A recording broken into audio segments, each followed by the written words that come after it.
What's poppin', y'all? Welcome back to another video.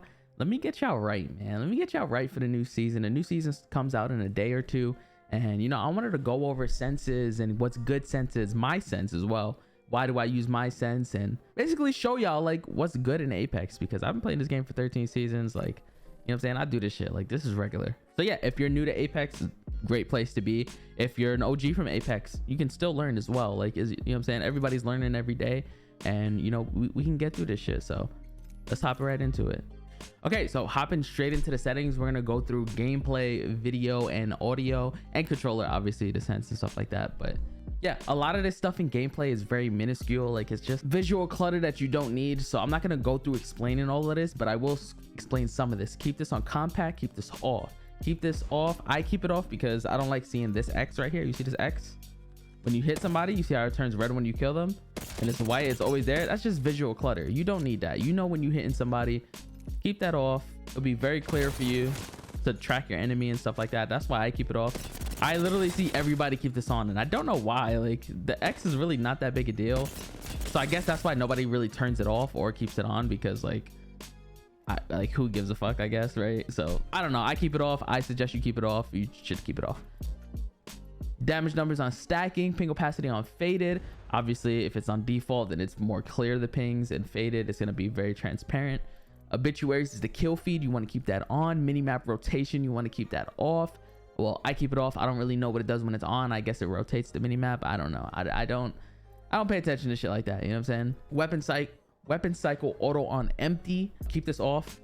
If you keep it on and you run out of bullets in your gun, it will switch it for you and you'll be in your other gun, right? But as a player, as someone who is a grown man and a grown woman, you're gonna switch to your weapon in your mind again, and you're gonna go back to the weapon that is empty. I will show you what this is. So is it on or off? Is it off? So when it's on, you'll see me empty my R9, and I'm not gonna press to switch my weapon. Okay, all it's gonna do is switch the weapon for me. See how it switches? It switches to my 301. What you're gonna do subconsciously when you're in fights is you're gonna do that. You're gonna empty your clip. It's gonna switch your weapon, and then you're gonna switch your weapon for yourself, and you're gonna go back on this, and guess what? You're gonna shoot, and it's gonna swip the weapon. Swatch the what? Oh, ew. Swip the weapon. Swap, swippity swap. It will swap the weapon for you, and you're gonna be fucked. So keep that off. You don't want that on. Auto sprint I keep on because I use tap strafe, and it's also really good. I got really accustomed to it. So yeah, auto sprint is good. Keep this off. Put this on for Valky. This is the movement on Valky becomes really good when you keep it on hold, because you can spam it. Toggle's really pretty bad, but well, we won't get into that. That's pretty simple. Keep that on hold. Taking damage, close the death box or the crafting menu. You want to keep this off, because if you're trying to armor swap and someone shoots you, you will leave the death box, and you don't want to do that. You want to get that armor swap, so keep that on. Hop up, pop up. You can keep it on if you want. Sometimes, like in the beginning of a game, you'll pick up a weapon and you'll accidentally pick up the hop up without knowing. This, if you keep it on, it will show the hop up on the screen that you picked it up. You know what I'm saying? I keep it off. It's not that big a deal. Anonymous mode, if you're a streamer, we know how that shit. We've been asking for that for seasons, and they finally gave it to us like season 8 extra some shit. That shit was amazing. Reticle, I don't know, whatever you want. I change this on a daily basis just for fun. Right now I'm using like a blue for funsies. Yeah, I just like the blue right now. The blue is looking cool. I think the best one though, like for real, is the green. The green is fire. I love the green. I'll keep it green for now, actually. All right, on to button layout for controller. I play Evolved. I've been playing Evolved since the game came out. I understand this is different from a lot of people. Evolved is the best one. I can guarantee you that if you're using a normal controller. If you're using a Scuff, a Battle Beaver, anything with paddles in the back, like I don't use anything that has paddles in the back or shit like that. I just don't like paddles. So I use L1 to jump. I use my tactical A or X. Steam changes it to an Xbox, but I use a PlayStation 5 controller. Crouch with the stick, so I can keep like aiming and crouching at the same time, like that. Let me grab some ammo real quick. But yeah, a lot of people always come to my set and they're like, hey man, how do you aim if you use tactical if you use use X instead of like R1? If you're good at the game, you don't have to aim tacticals. You literally just center the person, you press it, and that's it. It goes exactly where you want it to go. Center the person, aim it. It's the same thing with Revenant. Like, you guys don't have to aim your tacticals. You never have to aim your tacticals. It's not that big a deal. Literally just look at them. It hits every time. You just got to center your target. All that extra shit is nothing. What was I doing again? Oh yeah. Stick layout, default, interact, reload, tap to use. Crouch, I use toggle. It's personally better for me. I've always liked toggle. Toggle is just my favorite. Hold is better though. A lot of the crackhead players will tell you hold is better as well. Unfortunately, toggle is just, I just love toggle. You know, toggle is my favorite. If you use hold, it's nothing wrong with using hold. It's just a preference thing. Aim button, I use hold. I don't use toggle. That is just, you're weird if you use toggle. Survival slot button, I keep off so I can flip my wraith knife and my heirlooms like this. So I could twirl them and stuff and look cool and fancy, because I like to look fancy. I don't really care about being good. I just like to look fancy. Trigger dead zones on default. Menu cursor speed, I keep around halfway. 5-3 classic is my sense when I use normal sensitivities. I will go through 3 senses you should use in normal and that are really good for you. Okay, so 4-3 is a problem. That is the god sense for controller players that just want to beam and absolutely destroy people. 4-3 classic, no dead zone. That is the best. Dead zone is bad. You do not want dead zone. The only reason why you put your dead zone up is if your controller has a lot of stick drift. That's when you put your dead zone up. But realistically, you don't want dead zone. Dead zone is bad for your controller. I use 5-3 because I like a faster sense, like when I'm looking around, because I like being flashy. You know, I like being flashy and tap strafe and shit like that. But yeah, 4-3 is the god sense. That is insane. I don't use 4-3. I don't really like 4. I think 4 is too slow for me. So I use 5. Another good sense is 5-4 classic, no dead zone.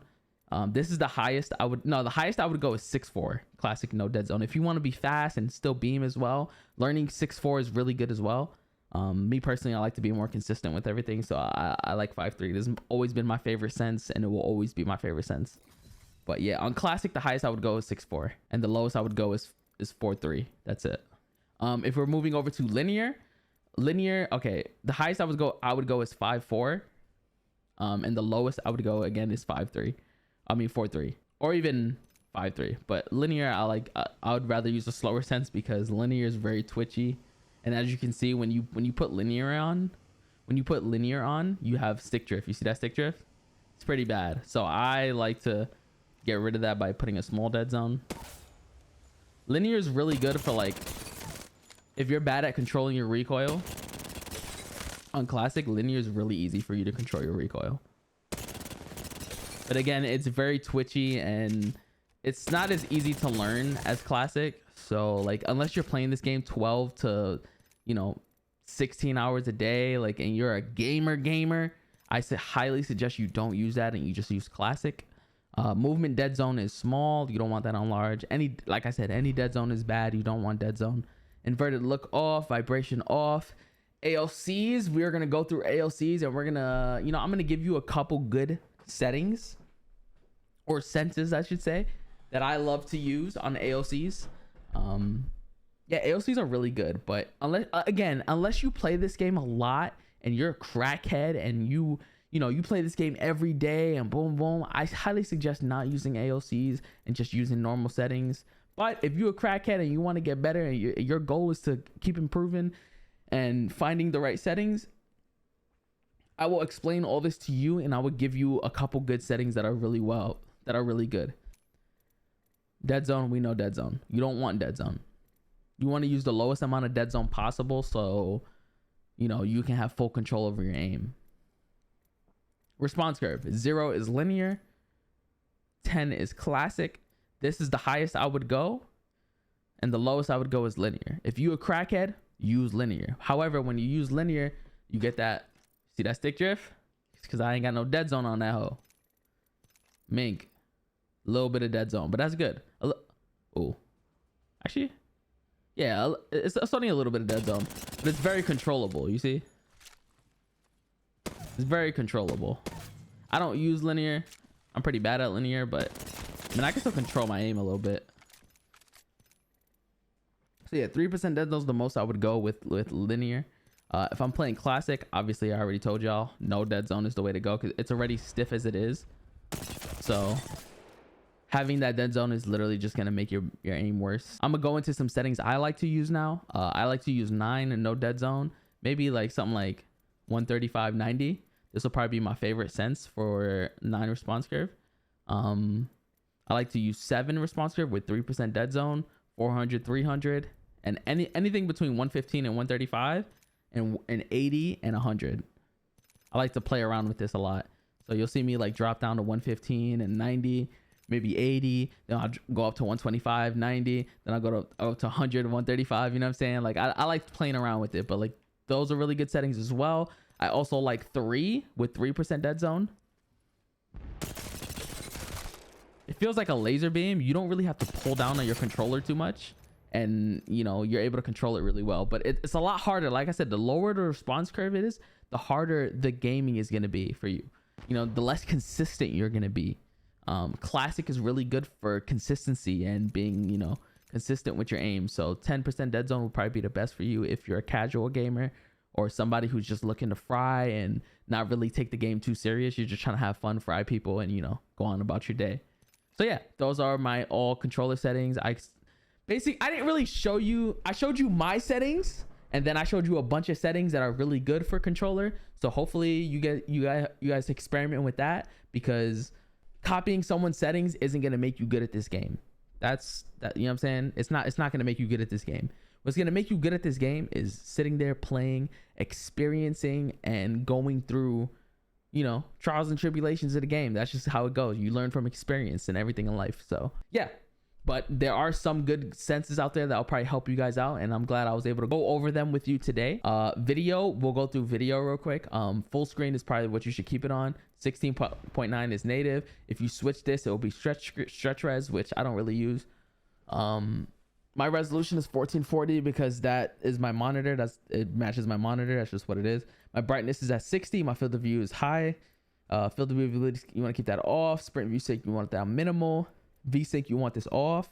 Video reflex, you want this enabled plus boost. I don't know why it wasn't on that. Adaption reflex, you want to keep this on 0. TSAA, I keep it on high because I have a really fucking good computer. And 4X, if you don't really need all this, you can keep it really low and it'll still be really good. It depends on your computer. Mine's a monster, so that's what I use.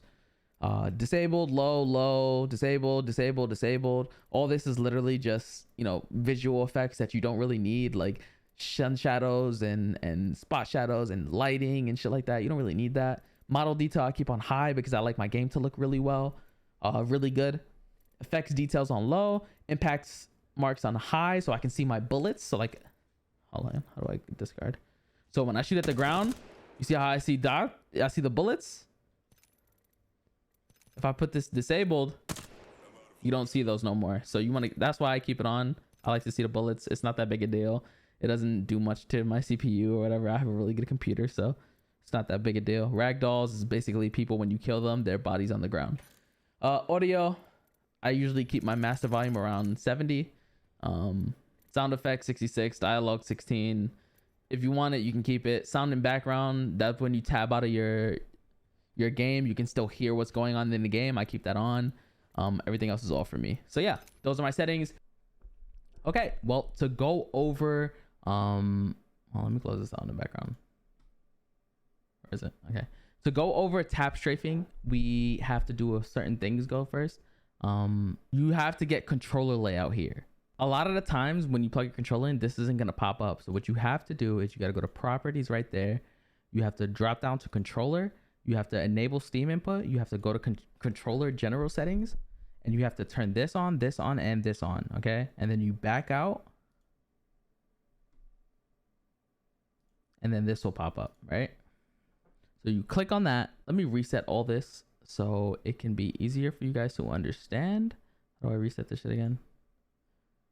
Reset it to the normal shit. Okay, so it's reset to the normal shit right now. So what you're gonna want to do to enable tap strafing is you click this. You see this is just stick. You click mode shifting. You put style of input, and you put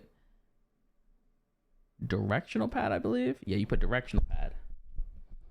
You drop this all the way down to E. You click this, you press W. You press it again, and then this is gonna pop up, show activators. You click on this, you turn this on, and you put the repeat rate up. That's it. Back out. You click on the right one, you put D. Click on it again, show activators, on, repeat rate all the way up. S, once again, same process over and over and over again. Boom. A, once again, over and over and over again. Now that that's done, you will click mode shift button and you will put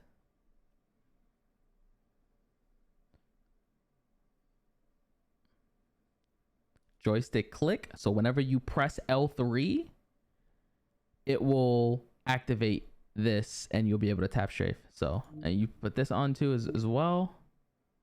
And yeah, that's it. That's it for there. And yeah, that's it. That's how you turn on tap strafing. Have fun tap strafing. Bye. A quick tap strafing tutorial for the boys in the back. Let's get Octane real quick so he can get his pad while I'm teaching you guys. So what you want to do is when you're running, you'll slide and jump, right? So when you slide and jump, you're going to want to look a certain direction, click your left stick and just hold it forward. That's it. To do it in circles, you would click and then move your, move your stick wherever you want. You'll be able to tap strafe wherever you want, That's really it. Tap strafing is like pretty easy, Wall jump tap strafing, you'll wall jump and then you'll tap strafe the direction you want to go. It's pretty easy. So that's how you tap strafe. You just slide, jump, and you move the stick where you click the stick and then wherever you want to go. If you press the stick while you're running, this is gonna happen. It's gonna stutter like this. You can't press your stick. You have to learn this really well. You'll be able to tap strafe everywhere. You'll be able to bunny hop and tap strafe. And to use Octane's pad when you use tap strafing, you'll go into it. You'll basically look the direction, press tap strafe all at the same time. So to do it fast, you'll all at the same time. Literally all it is. Whenever you want to tap strafe, all at the same time. Click and look the direction you want to go all at the same time. So yeah, that's a little quick tutorial on tap strafing. I hope you guys enjoyed it. It's pretty simple. Like, I don't want to oversimplify. It seems like I'm oversimplifying it, but it's really that simple. You'll learn it as you play. You literally slide, jump, and you just look. You press the left stick and then you look the direction you want to go. That's literally all it is. I hope you guys learn from this. I hope you guys, try out the settings or whatever. You find out what's good for you. I hope you guys enjoyed today's video. Slap the like button, subscribe if you're new, and I will see you on the next one.